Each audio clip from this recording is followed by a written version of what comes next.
tener la posibilidad de conversar contigo finalmente, de conocerte, que no te conocía y te admiro mucho. Y primero que nada, quería agradecerte por tu música, porque realmente para mí es una gran contribución al universo sonoro, realmente. No, gracias por invitarme. Nos conocemos de vista, aunque no hemos tenido el placer de colaborar juntos a hacer algo así como esto. Y nada, pues como dicen, los tiempos son perfectos. Ahora es cuando es, pues ahora es cuando es. Entonces, tú te admiro porque por varias cosas. Por tu, porque tienes un sello para mí muy peculiar.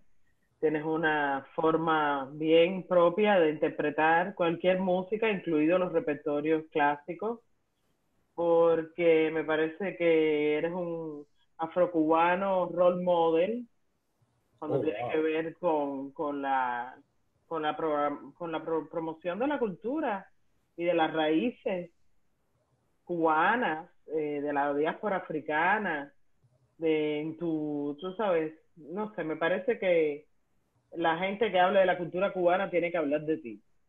Vaya, mi modesta opinión. Oh, Y wow. por eso te invito. Entonces, yo voy a hacer como una especie de canal conductor por el cual tú vas a hacer tu historia. Ok, Y perfecto. lo primero que quería preguntarte es, ¿dónde naciste allá en Cuba y por qué la música pues, vino a representar para ti algo importante? Nací en Santiago de Cuba, en un barrio que es bastante conocido porque de ahí es la Conga de los Hoyos, en el barrio de los Hoyos. ¡Wow! Mi abuelo fue uno de los fundadores de la Conga de los Hoyos y ¡Wow! viví ¡Qué ahí. bueno! Sí, viví bajo esa influencia por aproximadamente como 10 años o algo así, antes de mudarme a este ¡Wow! barrio en Santiago de Cuba. ¡Qué Pero información! ¡Qué información para tener, para ser pequeño, ¿no? sí, mi ¡Wow! mamá era muy dada a eso de la conga, pero mi papá no. Entonces era una cosa muy ¡Ay, I love it! I Y love it.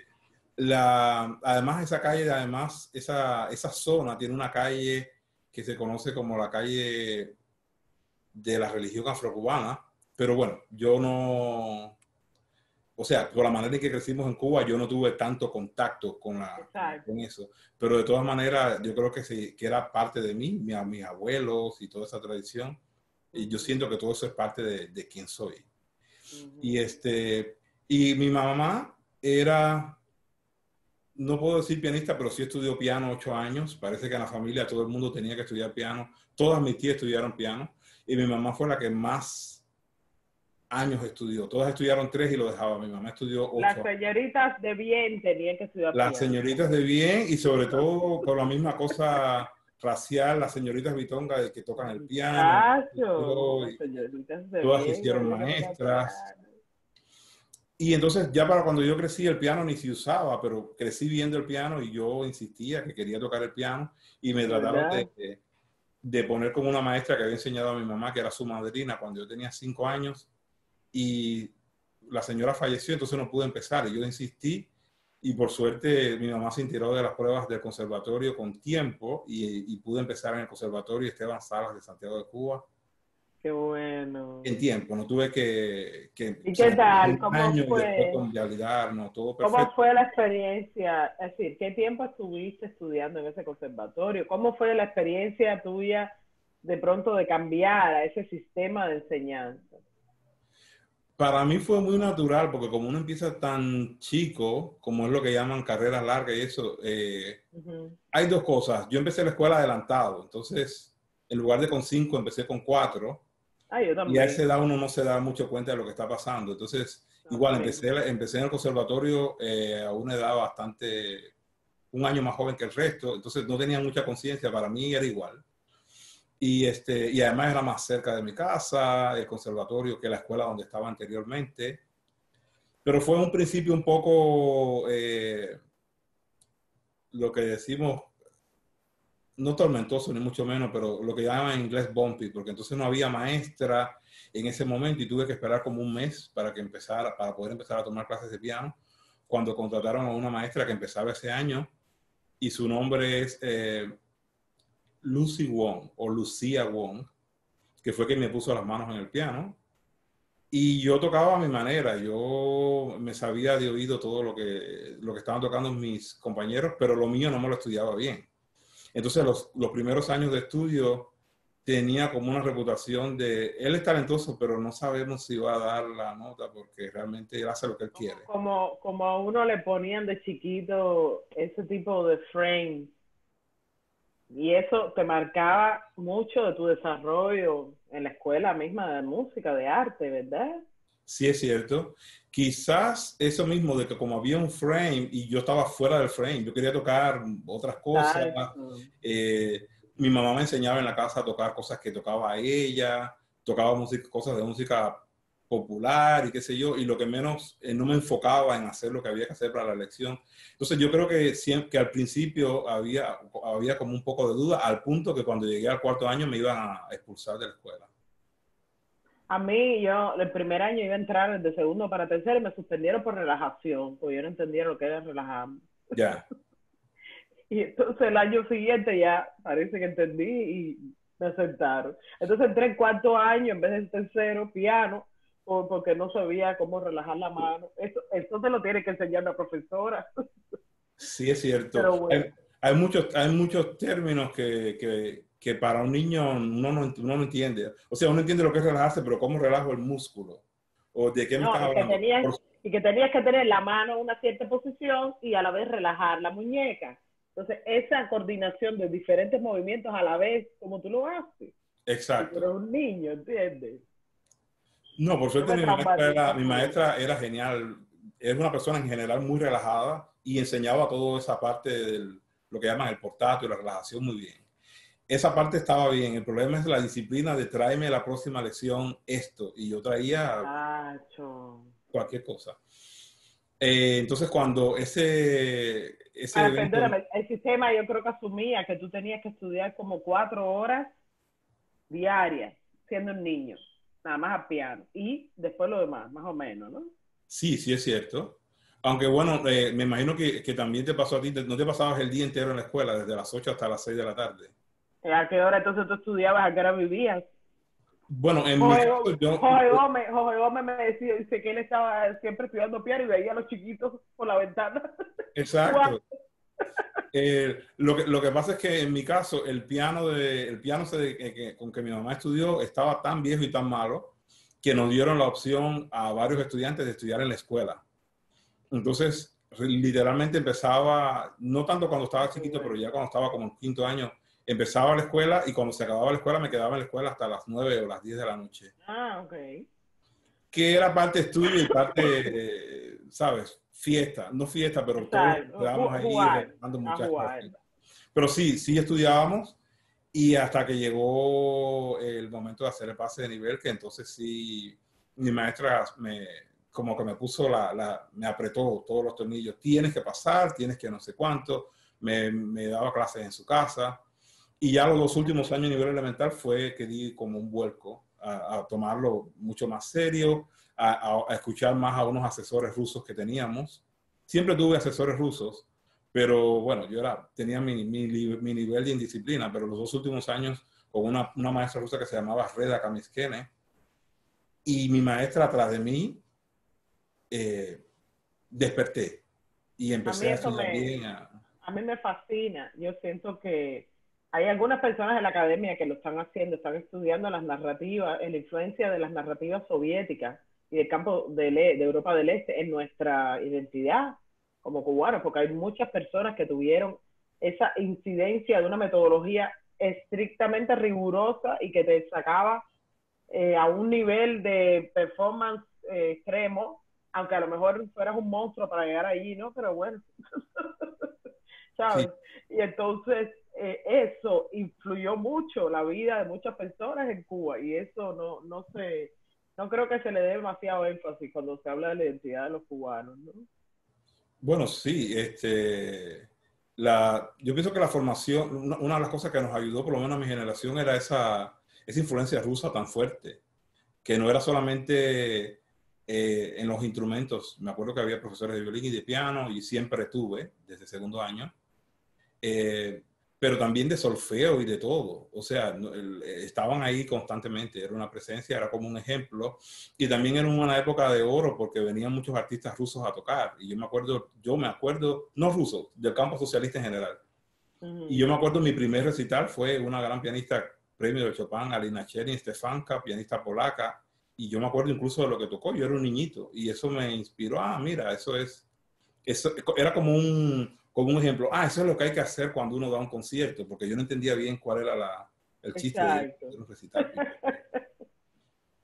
Yo Lo que yo sí, digo es una que en los gran últimos compañía. años aprendí lo que se esperaba de mí, porque yo tocaba a mi manera o hacía lo que quisiera, pero ya entendí qué es lo que hay que llevar a la clase, cómo debe ser un recital, qué es ser relajado, qué es tocar limpio. O sea, hay tantos términos que yo como niño no me interesaba. A No, mí de las bellezas que yo recuerdo de la escuela de arte, la clase de apreciación musical, para mí, yo me doy cuenta hoy en día, eso es lo que yo hago, tú sabes, para mí eso era lo más grande, discutir las piezas que tú escuchabas, saber la vida de los autores, poder relacionar los movimientos con lo que estaba pasando en el lugar y con la vida del autor, para mí eso me parece genial y eso desde chiquitos, poner a los chiquitos a eso me parecía que era una cosa divina. Y en ese momento no lo entendía, me caía mal, ¿no? Pero hoy con el tiempo, tú sabes, me doy cuenta que eso me gustaba mucho. No es sé muy cuál fue tu importante. experiencia. Sí, es muy importante y yo me acuerdo, yo tengo unas memorias un poco extrañas. Lo que me interesaba mucho lo recuerdo y hay cosas como que borré, pero las primeras clases Sí. de apreciación musical teníamos una maestra en Santiago, teníamos como dos o tres, pero hubo una, la primera, que fue quizás la que más me marcó. Y me acuerdo que nos puso a escuchar las escenas infantiles de Schumann. Fíjate tú, yo me acuerdo, y era un niño, y me acuerdo que era Schumann, y me acuerdo que eran las escenas infantiles, y Nosotros nos nos ponían enseñó, Tchaikovsky cantidad. y nos enseñó canciones de la trova santiaguera, ¿te imaginas? Para un Qué niño. bueno, Todavía me acuerdo las letras, las qué canciones. bueno. ¿Eso se enseña hoy en día en Cuba por fin ya o todavía? Yo no sé, como yo voy a Santiago cuando he ido, pero no he ido a visitar mucho cuáles son las clases que se dan, no sé si eso todavía se enseña. Y no estoy seguro si todas las maestras lo hacían. Pero No, esta no, no, maestra lo no, primero eso que no nos se enseñó fue enseñaba. La tarde de Cindo Garay, nos enseñó la letra y que decía cómo se hacía las segundas voces, niñitos. Porque eso a mí me era muy interesante, cómo estas escuelas eran tan buenas en cuanto a rigor, pero había un extremo que era que el precio era el desconocimiento de su tradición musical nacional, porque no se oía nada que fuera música popular fue en el marco de la escuela, nadie te enseñaba, yo no sé, me imagino que eso haya cambiado, ojalá, ¿no? Pero yo me acuerdo que había unas divisiones muy extrañas entre la música clásica, que era la que valía, y el resto de la música, Ya. ¿no? No, Eh, de hecho, cuando hablo con amigos de otras etapas de la vida, tengo pocas memorias de Lisa, por ejemplo, ¿no? Que ya llegaremos ahí. Pero tengo muy buenas memorias de experiencias musicales en nivel elemental, en ese sentido, porque también hay un compositor muy importante en Santiago de Cuba, aunque era habanero, que es el que le da nombre al conservatorio, el Conservatorio Esteban Salas. Y yo soy fan así absoluto, ciego de Esteban Salas. Gracias a que cuando era niño en el coro cantábamos villancicos de Esteban Salas. O sea, no solo nos ponían a cantar Mozart y cantatas rusas y cantatas de todo tipo. Y igual, todas esas son melodías que todavía me suenan en la cabeza y me inspiran muchísimo. a Si mí me todavía se hace, no sé encanta qué decir. No sé qué decir. los repertorios de cuando incorporaban a los nacionalistas, ¿no? Le decían cubanos, ¿no? Como Exacto. Cervantes, Lecuona. A mí me encantó, tú sabes, conocer y tocar piezas de ellos, la verdad. Porque sentía que era como una lógica entre lo cubano y lo universal, que lo hacía tan universal, ¿sabes? Exacto. Y eso es algo que me gusta mucho en tu obra y a lo que me gustaría volver. ¿Cuándo tú sentiste que tú lograste tu sello como artista? Quiere decir que tú mm, canalizaste tus referencias culturales de vida y adquiridas con quien tú eras y lo que tú querías decir como artista, ¿no? Yo no estoy consciente. O sea, yo trato de ser honesto como artista y toco de la manera que siento y uso todo lo que he aprendido, todo el rigor educacional que he tenido, pero no tengo conciencia de cuál es mi sello. El de afuera a lo mejor ve un sello, yo no lo veo. Entonces no sé en qué momento eso pasó. Interesante, eso me Ujú. encanta. Así mismo a Gonzalo me dijo lo mismo. Exactamente, dice que él no tiene esa vez. Y yo entiendo eso, claro, uno no tiene que tener conciencia de eso, pero es muy interesante cuando eso ocurre, ¿tú sabes? Ya. Yo sí lo veo perfectamente. Para mí, y otra cosa que me interesa hablar contigo es que me comentes, ¿por qué en Cuba tú crees que hay esa línea tan fuerte y esa tradición tan fuerte de pianística? No solamente de intérpretes, sino compositores. Fíjate, a través de toda la historia, yo no creo que ha habido un momento que no ha habido pianistas increíbles y que tú eres para mí parte, tú sabes, de esa tradición.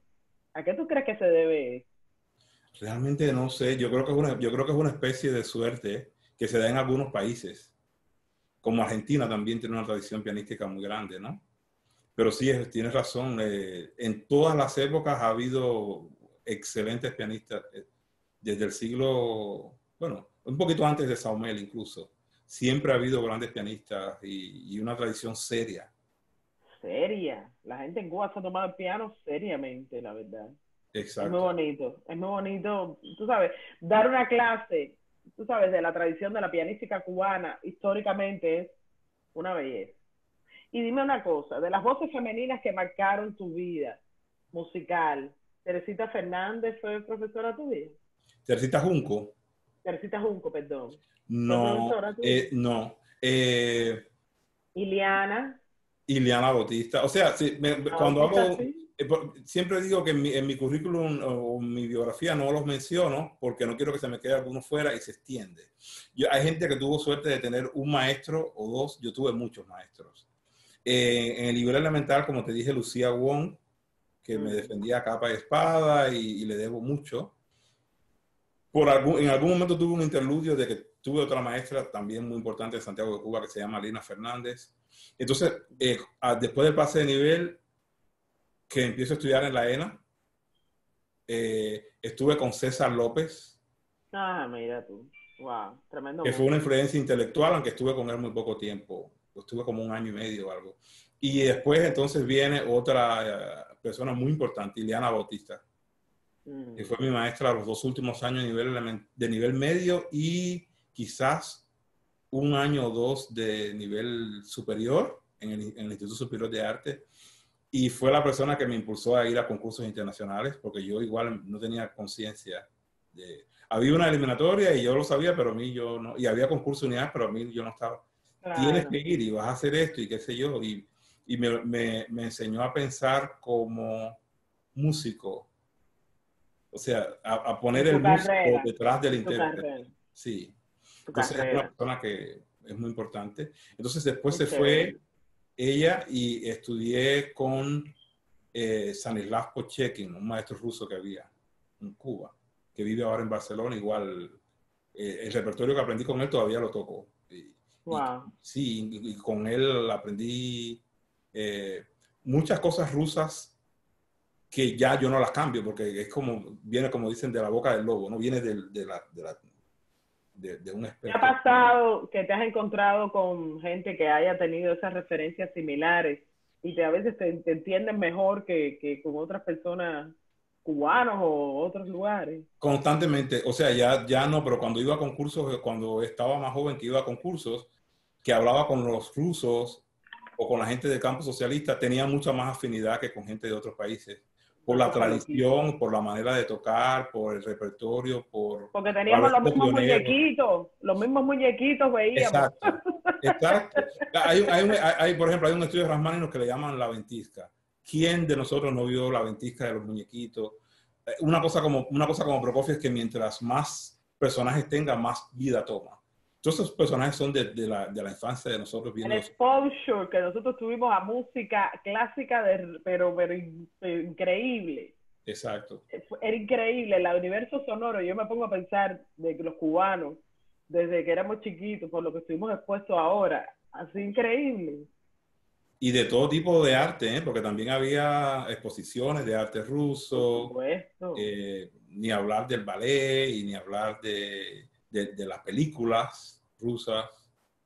Este, pero bueno, resumiendo lo que me preguntaste inicialmente de las maestras y los maestros, después de Pochekin estuve un tiempo con el Jameli, al final de mis estudios en el Instituto Superior de Arte, igual muy agradecido, con ella gané el concurso UNIAC y igual me obligaron a ir al concurso Lecona que yo no quería ir. ¿Por qué?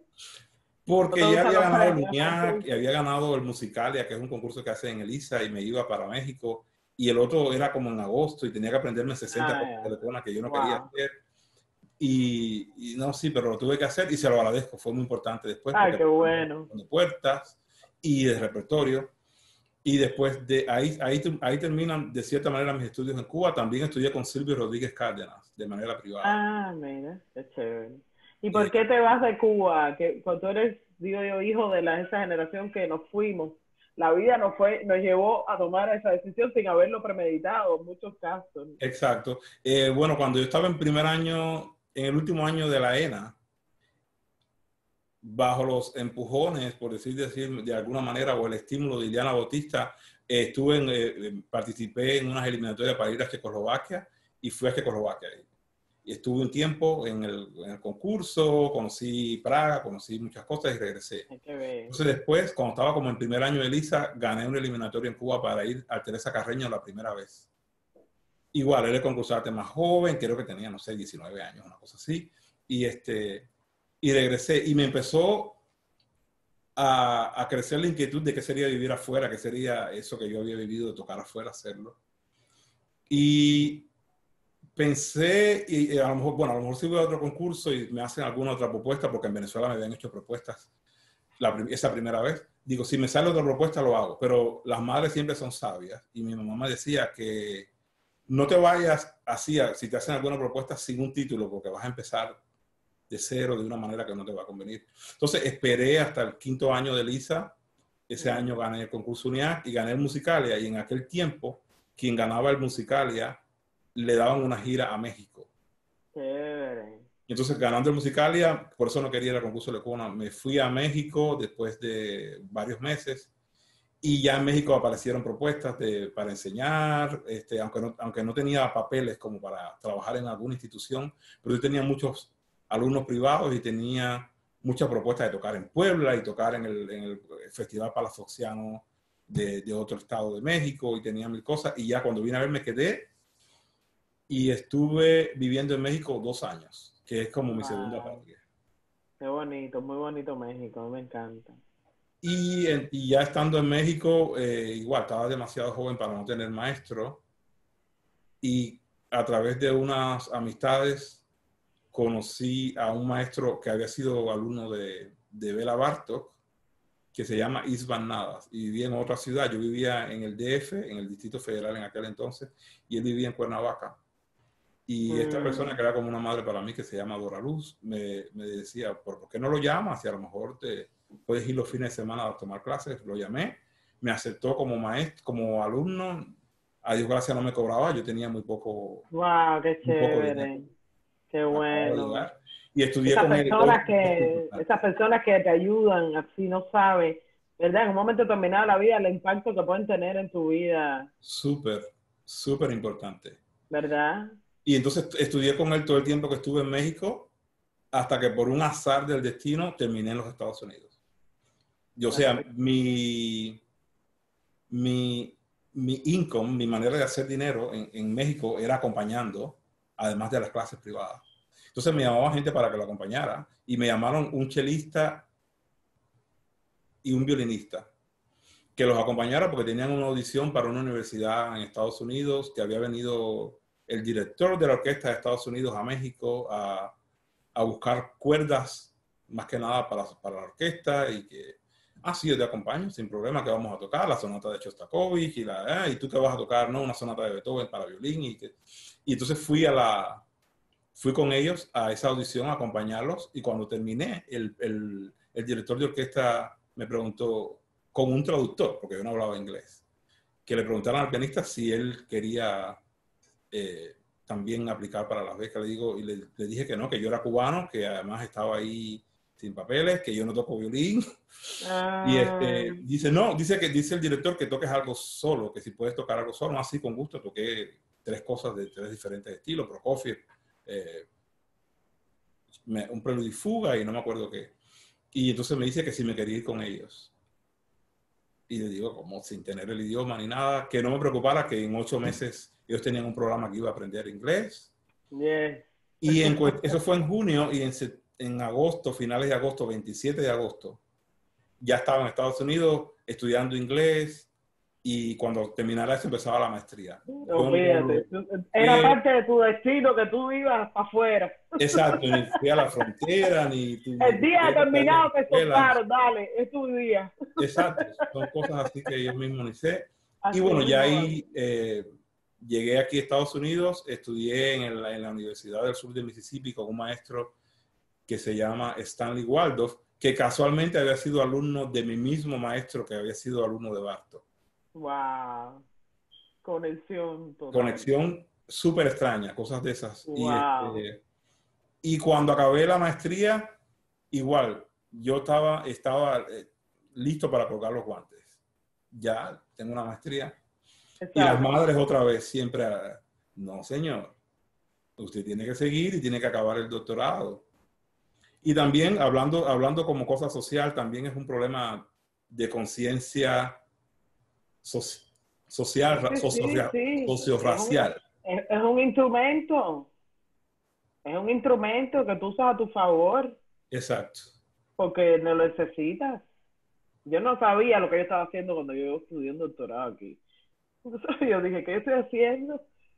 Tú sabes, pero de pronto te das cuenta que tú lo estás haciendo por algo que sí. Que es importante. Que es muy importante. Y por eso mismo yo me pongo el doctor en todos lados, para yo mismo acordarme. yo de vez en cuando también lo pongo a veces en la firma. No, yo digo, primero, no es mentira. Segundo, me costó trabajo como loco. Cuesta. Es una cosa que todo el que hizo el doctorado sabe lo que le costó. La mayoría de la gente o hace el doctorado o tiene hijos y familia. ¿Entiendes? Y yo tenía el hijo antes del doctorado. Yo dije, ¿qué yo hago con un hijo haciendo un doctorado? Pero qué bien que te decidiste por esa ruta. Sí, la verdad, es muy bonito, fue muy bonito, fue muy bonito. Y yo descubrí mi voz escrita ahí, tú sabes, que yo no sabía que la tenía. Yo tenía voz oral, pero escrita no. Wow. Pero la verdad, estoy muy agradecida. Oye, cuéntame, ¿qué significa ser afrocubano para ti, para tu vida, como músico, como persona, como diaspórico, ser diaspórico, como hombre, como lo que tú eres? Para acabar un ciclo, la última maestra que tuve fue Susan Starr. No quiero que un día esta entrevista aparezca y dejé a una... Yes. Gracias por la coherencia. Para mí, yo me siento muy orgulloso, por supuesto, de ser afrocubano. Me siento muy conectado con eso y pienso que además lo veo como una misión. Romper estereotipos. O sea, he estado conversando con personas, eres músico, bien, ¿y qué eres pianista? Bien, ¿en qué grupo tocas? No, yo toco solo. ¿Tocas jazz? No, yo toco música clásica. Es así como... ¿Qué cosa es ser una persona afrocubana tocando música clásica? ¿No se espera? No, lo que pasa es que me acostumbré porque en esos concursos internacionales y eventos internacionales siempre era el único negro. El único. Entonces era... cuando entraba a tocar se llenaba la sala por curiosidad. No lo digo no es nada negativo ni... No, pero es una experiencia de ser siempre el único en un contexto. Eso es una experiencia. Exacto. Y entonces ya lo asumí igual estudiando, no te pienses. Yo pienso, sí, cuando estaba en la maestría yo era el único pianista negro que había, quizás. Ajá. Por lo menos que no fuera jazzista, ¿sabes? Había más gente en el programa de maestría y de doctorado, pero ninguno estaba optando por un grado de Que tú doctor. estabas en un lugar en el que no se suponía que iba a haber nadie como tú. Exacto. Y más que hay una cultura más ahora de gente que viene de Asia, sobre todo, porque el doctorado lo hice en New Jersey, que es cerca de Nueva York, y la gran mayoría de los estudiantes eran asiáticos y algunos americanos. Ellos tienen una publicación, editora, Roches, que es muy buena. No, es excelente escuela, ¿eh? Es uno de mis orgullos. La escuela. Entonces, trato como intérprete, quizás dejo que esa parte de mí también salga y trato de tocar obras que tengan que ver con eso. Quizás hay una ritmicidad o algo en la manera de tocar, que es lo que tú te referías al sello, que yo no tengo consciente. Pero lo que sí me siento consciente es de como una especie de misión, de misión social de cambiar estereotipos. Y trabajo ahora en una escuela que es casualmente una HBCU, que es una escuela Historically Black College. Y me Ay, alegré nice. mucho de trabajar aquí, igual porque era como para hacer Nice. inspiración a gente de la raza negra. Aparte, qué bonito cuando uno puede estudiar, cuando uno puede, tú sabes, hablar con gente que tiene la misma experiencia, han tenido experiencias similares, ¿verdad? Y aprender de todas esas experiencias colectivamente, que es la parte de la historia que no nos dieron, la parte que nunca nos enseñaron, de toma de conciencia Así de es lo que es cierto. ser negro, lo que es no ser blanco. Esa parte nos faltó en Uh-huh. nuestra educación. Totalmente de acuerdo. Uno despierta ya un poco después porque no es algo de lo que hacen a uno consciente cuando es estudiante. Estoy Eso completamente de acuerdo. falta, eso falta. Normalizar tú sabes, el elemento diaspórico que todos tenemos en nuestra identidad de la diáspora africana, con orgullo, Con y orgullo total, sí, con claro. orgullo, porque es una belleza. Es Ser cierto. parte de esa herencia es una belleza. Para mí es un regalo que no se debe desaprovechar, vamos a decirlo de esa manera, que es una bendición. Sobre todo el desconocimiento que se tiene como cultura y filosofía. Increíble. O sea, como todo lo que abarca como filosofía la cultura afrocubana, no solamente como la gente lo ve, el que tocan tambores son rítmicos, o la gente que ve con cierto desdén incluso las cosas religiosas, porque ni entienden lo que está pasando. Yo he tenido conversaciones con personas y les he dicho que yo entiendo muy bien la consagración de la primavera de Stravinsky porque me recuerda un ritual africano. La consagración de la primavera de Stravinsky, la coreografía no es más que un ritual para que llueva y para que haya prosperidad. Hay una parte que se respetan a lo que llaman ellos los elders, las personas mayores, y hay un sacrificio y Y hay dime, baile. y el de Ravel, ¿Cuál? ¿La vals?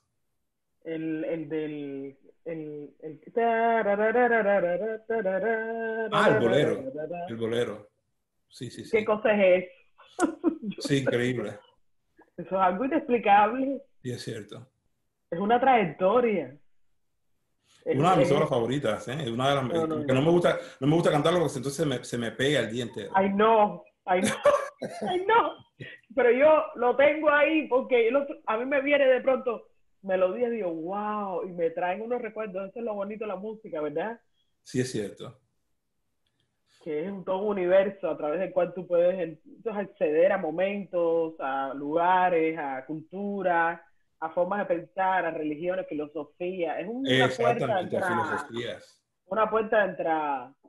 Me encanta toda la filosofía oriental, porque realmente no lo veo como filosofía oriental, lo veo como filosofía antigua, de los pueblos antiguos, y ahí es cuando siento la conexión con África y los pueblos antiguos de África. Mira, yo hablando con una amiga ayer, fíjate esto, ¿a qué se le llama cultura clásica antigua?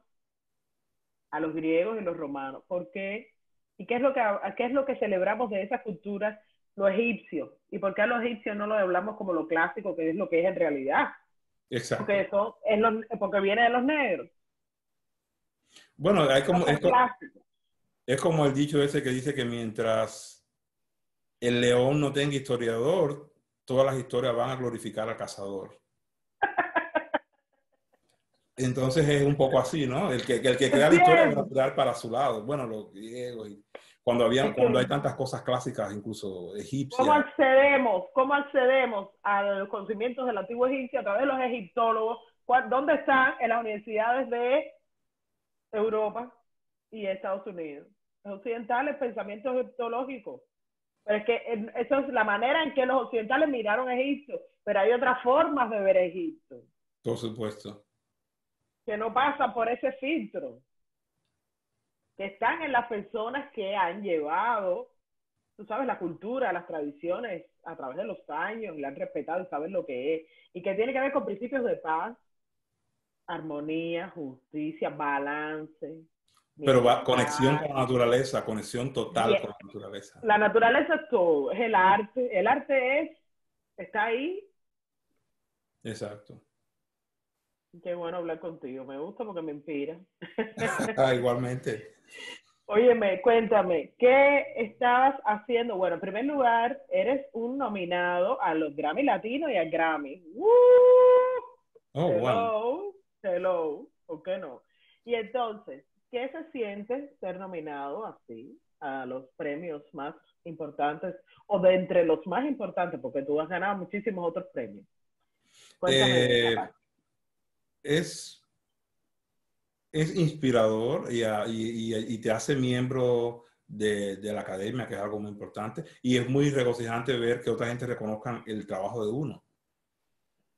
Sobre todo a través de grabaciones, que son cosas que quedan para siempre, ¿no? O sea, ese disco fue nominado, déjame escucharlo a ver por qué trasciende, ¿no? Es algo muy importante y sin duda es algo que además abre muchas puertas, ¿no? Porque no es que te ponga en otro estatus, yo no soy clasista en ese sentido, pero le da como una Acceso, validez a tu trabajo. acceso a otros lugares que tú no Exacto. tendrías acceso normalmente. Exacto. También. Y Exposure, exposure. como todas las cosas, bueno, no como todas las cosas, pero como muchas cosas que me pasan, igual fue por casualidad. Se grabó un DVD a través de Ray Rodríguez Productions, que es un gran productor, amigo mío. Oye, qué calidad de producción tienen las cosas que esa persona te hizo, de verdad. Y de Impresionante. todo lo que hace, tiene otras cosas Wow, igual. Y entonces él dijo, no, esto es un momento importante, esto no se puede perder, quiero hacerte un video tocando algunas cosas. qué Y de bueno. momento el proyecto empezó a crecer y él empezó a invertir en todo aquello y se filmó en Alemania, se filmó en Hamburgo con todas las de la ley. Y una vez que estaba terminado, otra amiga escuchó el video y dice, ¿por qué no separan el audio y lo mandan a los Grammys? Y yo, no creo, si es Eh, simplemente un video. No, separan el las audio. mujeres, las ideas de las La mujeres. idea de la mujer, Rita Rosa, Ruesca. Ah, Rita Rosa. Y nada, pues, bueno, manos a la obra, lo mandamos, como decimos en Cuba, por los pelos. Ya estaba para vencerse la fecha de enviar las cosas a los Grammys. Qué Y bueno, fue nominado como mejor álbum clásico ese año. qué bueno. ¿Por qué adiós a Cuba? Cuéntame. El título salió como por casualidad. O sea, ¿cómo le ponemos? A Adonis González, no, está muy presuntuoso y pretencioso. ¿Qué le ponemos? Yo tocaba Adiós a Cuba en el video. Yo tocaba la pieza de Cervantes, Adiós a Cuba. Y, y en la parte tocada se filmó, como te dije, en Hamburgo. Y como 3 meses después se filmó otra parte que es una entrevista que me hacen. Y empezamos a hablar un poco de mi trayectoria, empezamos a hablar lo que significa dejar Cuba y qué significó Cuba para mí. Y para no, lo que llamamos en inglés, no ser un spoiler, para no decir de qué va el video, para que quiera verlo, vea. Después de todo lo que pasó en la entrevista y después de darnos cuenta de que todos los compositores que habíamos cogido sin darnos cuenta habían sido emigrantes y que además yo tocaba la pieza Adiós a Cuba en el video, decidimos que el mejor nombre tenía que ser Adiós a Cuba, porque yo Qué bueno. toco Estamos piezas de mirándolo más. Rachmaninoff, que Rachmaninoff nunca regresó a Rusia, murió aquí en Exacto. California. Hay íconos toda la vida de las culturas nacionales que la mayoría parte de su tiempo se la pasaron fuera de su país. Bueno, Chopin tampoco regresó. José Martí Heredia, Gertrudis Gómez de Avellaneda. Tenemos millones. Exacto. ¿Cuándo vamos a esperar a reconocer a las personas? Cuando se mueran. Uh-huh. Es la costumbre que tenemos en nuestra cultura. Ah, no, el que tiene que morir para entonces llegar a la posteridad. No, mi amor, es en vida, es ahora. Porque hay muchas personas fuera de Cuba que están haciendo cosas increíbles que tienen que acabar de ser reconocidas y puestas en su lugar. Porque eso es parte del archivo musical cubano está en las nubes y es digital. Y es democrático, porque todos somos parte de él. Sí, ese legado hay que rescatarlo. Ese legado hay que promoverlo. Hay un legado muy rico, único, porque en las combinaciones no se dan, ese tipo de combinaciones no se dan todos los días. Y hay que rescatarlo. Son muchos exponentes. Bueno, y en Cuba es una cosa brutal, realmente. No es normal. No es normal. No tiene explicación. No tiene explicación. Sí, es cierto. Qué bueno conversar contigo. Cuéntame, ¿cómo te ha afectado este coronavirus? ¿Y cómo tú ves los desarrollos de la industria del entretenimiento, de las artes, de la educación de cara al futuro? Bueno, pienso que como a casi todos los colegas nos canceló todos los proyectos del resto del año, los planes, los sueños, todo, casi todo. Mi último concierto fue en febrero, un concierto con 3 sonatas de Beethoven, y cosas que tenía que hacer este verano en Austria no pude hacerla porque además estamos vetados. Aunque ellos están abiertos, somos ciudadanos no deseables. No puedo venir de Estados Unidos, así que... Entonces, convertido en algo malo ser Yuma. Exactamente, es como la peste, ¿no? Y entonces lo que he aprovechado para replantearme muchas cosas y para aprender nuevos repertorios. Es el momento ideal para aprender cosas nuevas, replantearse muchas cosas, componer un poco. Y bueno, también hay proyectos de hacer cosas online que como que están de moda, que yo realmente no he hecho mucho. Realmente hice una cosita muy chiquitica con Daphne y tengo planes de hacer otra con otros amigos que no qué bueno. Pero que igual son cosas que van a quedar. Claro, los archivos están al alcance de nuestras manos. Nos toca llenarlos. Yo tengo fe de que ya para principios del próximo año todo vuelva a una cierta normalidad y que yo pueda regresar a la vida de conciertos. Dios te oiga, Dios te oiga. Pero por ahora nada, como todos atados de manos y... La tregua fecunda. Porque también como trabajo en una universidad, casualmente esta semana empecé... La semana pasada eran reuniones, pero ya esta semana empezaron las clases como tal. ¿Qué tal la experiencia? Nos han dado la opción de no ir. Sí, nos han dado la opción de no ir y hacerlo. Mis clases yo las hago todas online. Qué bueno. Sí, porque para no arriesgarme, pero hay gente que no tiene opción. Entonces, de cierta manera me siento afortunado. Hay gente que tiene que ir presencialmente a las clases. Eso está fuerte.